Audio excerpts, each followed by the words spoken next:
नमस्कार साथियों, भारत से जुड़ी इंटरनेशनल खबरों की इस सीरीज में आपका एक बार फिर से स्वागत है।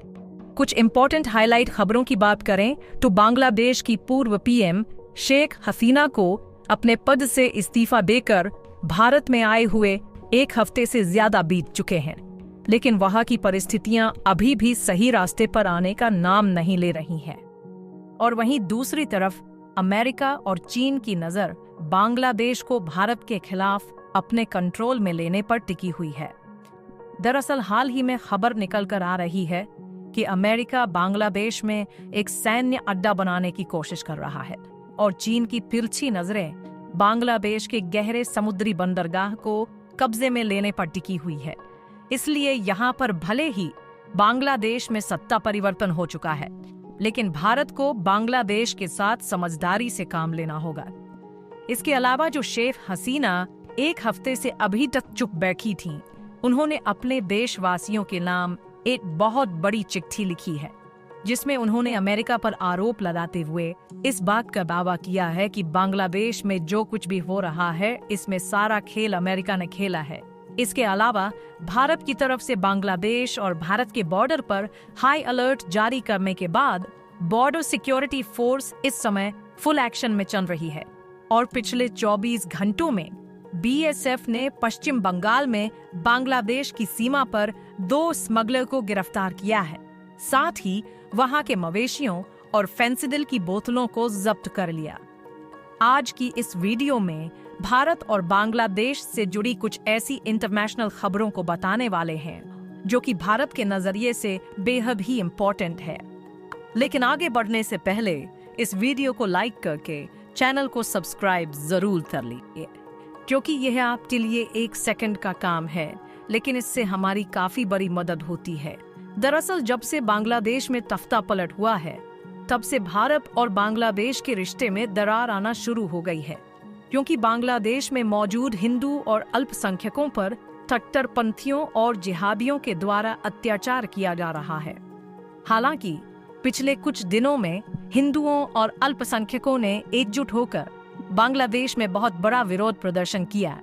जिससे कुछ हद तक बांग्लादेश की अंतरिम सरकार के लीडर मोहम्मद यूनुस झुकने पर मजबूर हुए हैं और उन्होंने हिंदुओं के बचाव को लेकर सभी विद्यार्थियों से अपील की है। लेकिन एक तरफ जहां भारत बांग्लादेश में हिंदुओं पर हो रहे अत्याचार को रोकने के लिए जरूरी कदम उठा रहा है, वहीं दूसरी तरफ खबर निकल कर आ रही है कि चीन और अमेरिका जैसे देश इन हालातों का फायदा उठाने की कोशिश कर रहे हैं। और यह रिपोर्ट हाल ही में निकल कर आ रही है, जिसमें दावा किया जा रहा है कि अमेरिका भारत के पड़ोसी देश बांग्लादेश में मिलिट्री बेस बनाने को लेकर अपनी भरपूर कोशिश कर रहा है।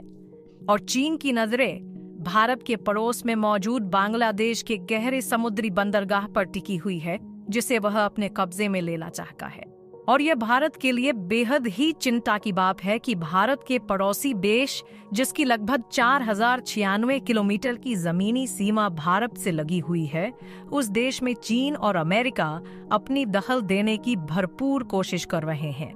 आपको बता दें कि चीन ने बांग्लादेश में बुनियादी ढांचे और डिफेंस हार्डवेयर में पिछले कुछ सालों में भारी इन्वेस्टमेंट किया है,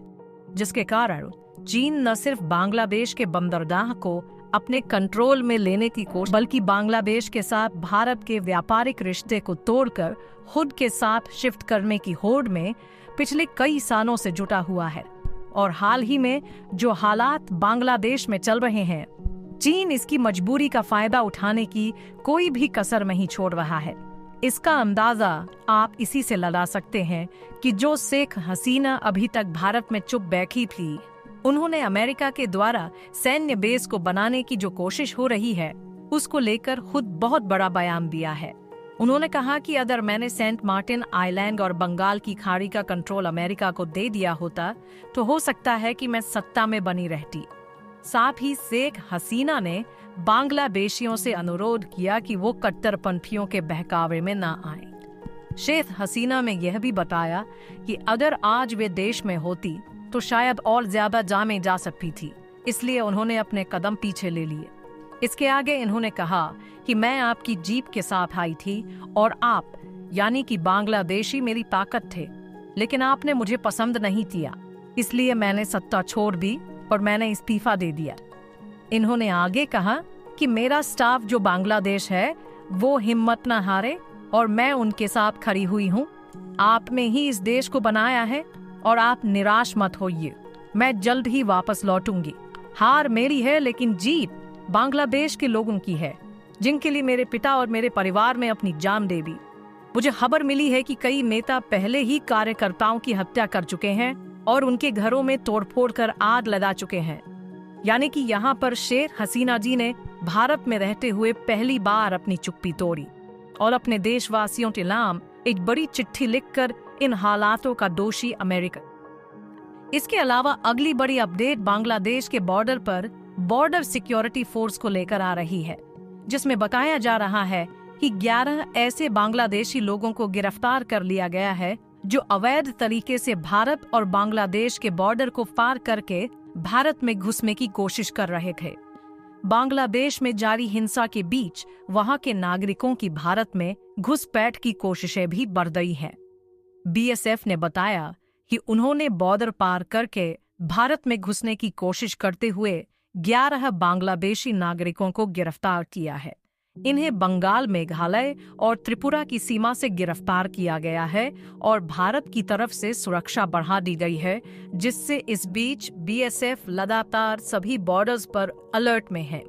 यहाँ पर बीएसएफ के एक स्पीकर ने बताया कि पकड़े गए लोगों से इंक्वायरी की जा रही है और आगे की कानूनी कार्रवाई के लिए उन्हें स्टेट पुलिस को सौंपने की तैयारी की जा रही है। इसके अलावा यह जो आप तस्वीर देख रहे हैं, यह किसी नदी में नहाने वाले लोगों की भीड़ नहीं है, बल्कि यह तस्वीर आज ही सामने आ रही है। दरअसल बांग्लादेश में फैली अशांति के बीच हजारों की तादाद में बांग्लादेशी हिंदू बंगाल के सितालकुची में बॉर्डर के नजदीक मौजूद हैं, जहां पानी में इकट्ठा होकर खड़े हुए यह हजारों बांग्लादेशी हिंदू जय श्री राम के नारे लगाते हुए बीएसएफ से मिन्नतें कर रहे हैं कि इन्हें भारत आने दिया जाए। हालांकि बीएसएफ सीमा सुरक्षा को लेकर पूरी तरह अलर्ट पर है, क्योंकि बंगाल के उत्तर में 24 परगना में पिछले कुछ दिनों से बांग्लादेशी लोग लगातार आ रहे हैं और उन्हें बीएसएफ के द्वारा लौटाया जा रहा है। इसके अलावा अगली बड़ी अपडेट भारत के व्यापार को लेकर आ रही है, जिसमें इकोनॉमिक स्पेशलिस्ट के द्वारा यह बताया जा रहा है कि यदि बांग्लादेश की राजनीतिक गड़बड़ी जल्द ही ठीक नहीं होती है तो भारत की अर्थव्यवस्था में काफी ज्यादा उथल-पुथल आ सकती है, क्योंकि अभी तक भारत और बांग्लादेश के बीच फ्री ट्रेड एग्रीमेंट भी नहीं हुआ है और इस साल जियोपॉलिटिक्स में मेजर चेंजेस के चलते भारत के बहुत ही कम प्रोडक्ट बांग्लादेश में एक्सपोर्ट हो रहे हैं। बाकी आप लोगों को क्या लगता है कि बांग्लादेश के हालात को भारत कंट्रोल करके अपने रिलेशन को दोबारा से मजबूत बना पाएगा या नहीं? अपनी राय कमेंट में जरूर बताएं और इस वीडियो को एक लाइक करके अपने मित्रों तक शेयर जरूर करें ताकि उन्हें भी जानकारी मिल सके। इसी तरह और भी नॉलेजेबल वीडियो देखने के लिए चैनल को सब्सक्राइब करके बेल आइकन को ऑल पर जरूर सेलेक्ट करें।